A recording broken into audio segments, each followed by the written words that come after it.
former law clerk to Supreme Court Justice Neil Gorsuch. It's Mike Davis. Mike, welcome. Thanks for coming on National Report this morning. When you're looking broadly speaking, how did the issue of abortion play into the outcome of these midterms? You know, it's unclear, but I think what this election showed is that Roe versus Wade correctly sent abortion decisions back to the states. It shouldn't be decided.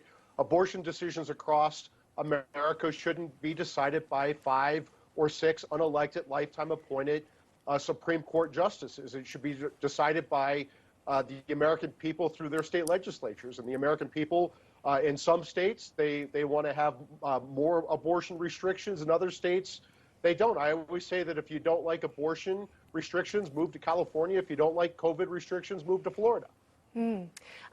So interesting. Of course, now it is a state-by-state issue, and we've seen, at least in the states of Michigan, California, and Vermont, voting to pass initiatives that would protect the right to the procedure, essentially there, as you point out, very different than maybe Republican-led states across the country.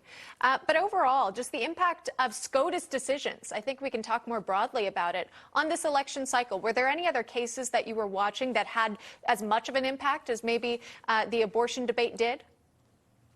You know, it's too soon to tell. I mean, Republicans also picked up the North Carolina Supreme Court. So, you know, maybe abortion had a factor in North Carolina for Republicans picking up the Supreme Court. I think abortion is just going to it's going to be a state-by-state issue, and voters in some states want abortion restrictions, and voters in other states don't. Sure. And New York, the gubernatorial race there, in Michigan, the gubernatorial race as well.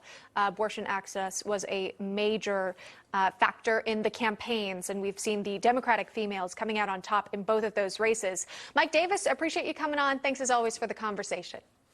Thank you. You're welcome. We'll continue.